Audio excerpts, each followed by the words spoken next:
Salut à tous, je m'appelle Andreas Karoulidis et je vous souhaite la bienvenue sur la chaîne de Legia Film. Legia Film est un collectif de jeunes étudiants liégeois qui se sont rassemblés pour réaliser des projets audiovisuels tels que des courts-métrages, des sketchs, des web-séries, des mini-reportages et des émissions. L'équipe est composée de scénaristes, d'un compositeur, d'un motion designer, de caméramen et de réalisateurs-monteurs. Alors sans plus tarder, pour inaugurer l'ouverture de la chaîne, nous allons vous proposer une première émission intitulée Total DC. Dans ce programme, nous vous proposerons de connaître davantage les personnages, les événements importants de l'univers DC Comics. Et pour ce tout premier numéro, je vais vous parler du tout premier super-héros apparu dans notre monde, Superman. Pour ce faire, je vais aborder son histoire à travers 4 points. Sa création et ses origines, ses super-pouvoirs, ses ennemis, et enfin, sa mort.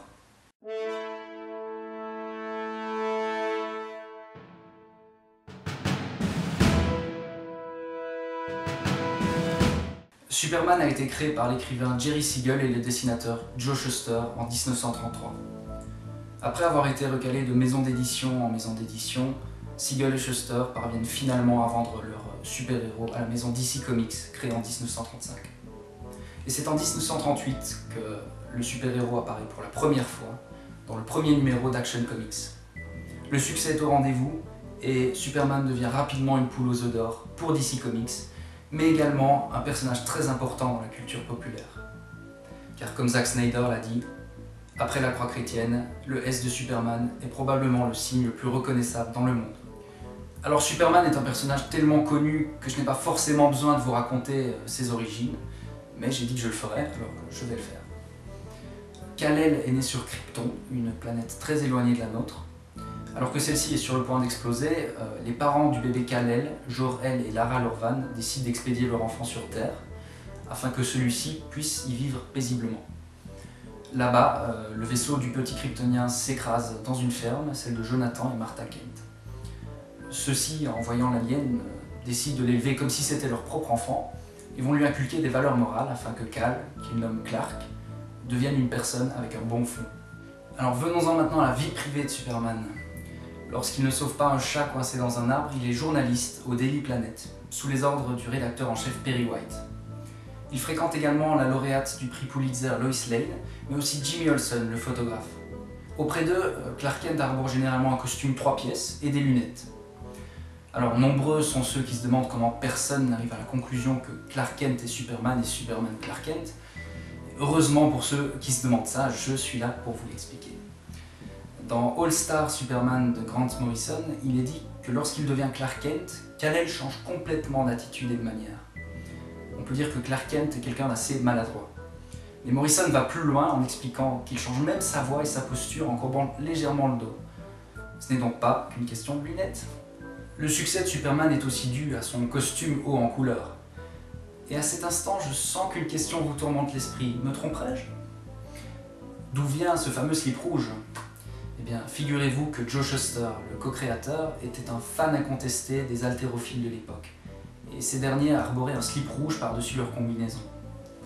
C'était ça, le swag, le vrai. Ce symbole a évolué et on lui donne 3 origines. Premièrement, Shuster a déposé le S juste parce que le héros s'appelait Superman.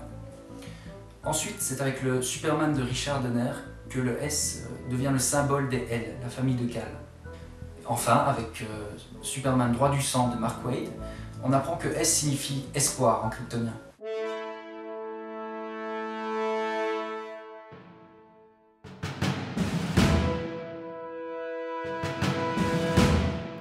Superman tire ses pouvoirs de notre soleil, sans quoi il ne serait pas l'être le plus puissant de la planète. Et des pouvoirs, il en a une flopée. Il possède la super force, la super vitesse, la super endurance, mais également la super longévité, un souffle glaçant, l'invulnérabilité, une thermovision, une vision infrarouge, et bien sûr, il peut voler.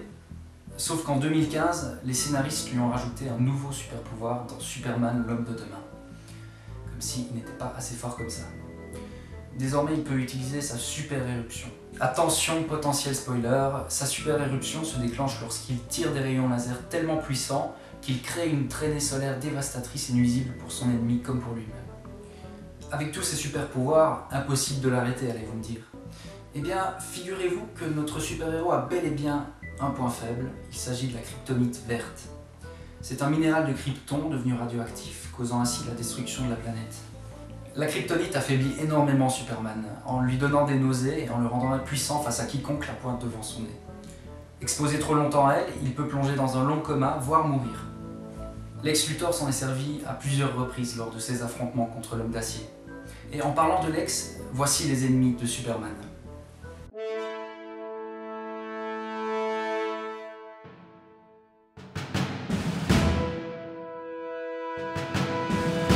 Commençons donc par Lex Luthor. C'est un milliardaire mégalomane, obsédé par l'idée d'anéantir Superman, très souvent pour des raisons personnelles. Comme deuxième grand ennemi, il y a Brainiac. Celui-ci peut être un programme informatique kryptonien, parfois un alien androïde, parfois les deux en même temps. Vient ensuite le tour de Darkseid, certainement l'un des ennemis les plus puissants de l'univers DC Comics. Dictateur sur la planète Apocalypse, il désire lui aussi contrôler ou anéantir Superman, ça dépend de son humeur. Nous avons ensuite Bizarro. La version la plus connue de lui est celle où il est issu d'une expérience de clonage ratée orchestrée par Lex Luthor. Bizarro est presque aussi puissant que Superman, mais malheureusement, et vous m'excuserez, il est beaucoup trop con. Enfin, il y a le général Zod, qui est un général kryptonien ayant tenté un coup d'état avant la destruction de la planète, en vain. Parmi tous ces méchants, aucun n'a réussi à vaincre définitivement Superman, vous vous en rendez compte ? Toutefois, il existe bel et bien un être qui a fait regretter à Superman d'être venu au monde. Et cet être s'appelle Doomsday, et c'est avec lui que nous allons clôturer ce premier numéro de Total DC.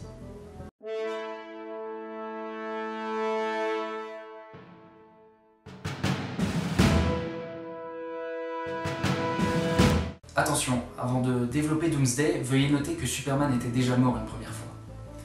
En effet, en 1961, dans une histoire imaginée par Jerry Siegel, Lex Luthor piège Superman sur un satellite et projette sur lui des rayons à base de kryptonite, causant ainsi sa mort. Cependant, cette histoire ne fait pas partie du canon et de la continuité de DC Comics puisque c'est un conte imaginaire. Revenons-en maintenant à Doomsday. Celui-ci apparaît pour la première fois dans Superman Man of Steel en 1992.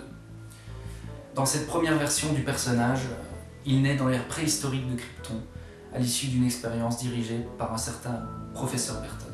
Celui-ci désire créer la forme de vie ultime, et pour cela il va envoyer le bébé à la surface de la planète. Cependant, préhistoire oblige, le nourrisson se fait déchiqueter par des bêtes sauvages.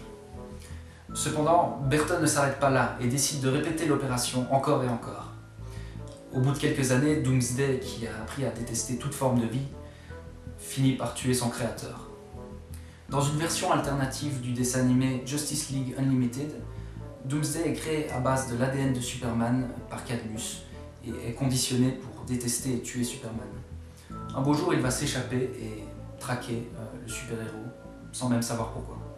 Au début de l'année 1993, DC Comics sort La mort de Superman par Dan Jurgens. Ce comic devient rapidement le plus vendu de l'histoire à sa sortie. Ce fut un événement national, voire même international. Les chaînes de télévision en parlaient, et le comic était même vendu avec un brassard de deuil, rien que ça. En voici l'histoire. Prisonnier et enchaîné sous terre depuis une très longue période, Doomsday parvient à s'échapper en creusant jusqu'à la surface. Là, il détruit absolument tout sur son passage et vient même à bout de la Ligue de Justice. C'est à ce moment que Booster Gold, en le voyant, prononce ces mots. « It's like Doomsday is here », ce qui peut se traduire par « la fin du monde approche ». Superman est donc le seul espoir qui reste et il ne parvient pas malheureusement à vaincre Doomsday et il meurt après un affrontement titanesque. Maintenant, la question est de savoir pourquoi DC Comics a décidé de tuer son plus grand héros. Pour la simple et bonne raison qu'à la fin des années 80, les comics de Superman ne se vendaient plus très bien et les scénaristes ne savaient plus comment exploiter son univers. Alors, ils l'ont tué. Temporairement, bien sûr, puisque Superman revient plus tard dans l'année 1993 en étant ressuscité. Voilà, c'était notre premier numéro de Total DC. J'espère que vous en savez un peu plus sur Superman et que l'émission vous a plu. Si c'est le cas, n'hésitez pas à aimer notre page Facebook pour être au courant des autres programmes de Legia Film. Si vous n'avez pas aimé, attendez quand même le prochain numéro de Total DC. Nous aborderons l'histoire de Batman contre Superman, ça risque de vous plaire.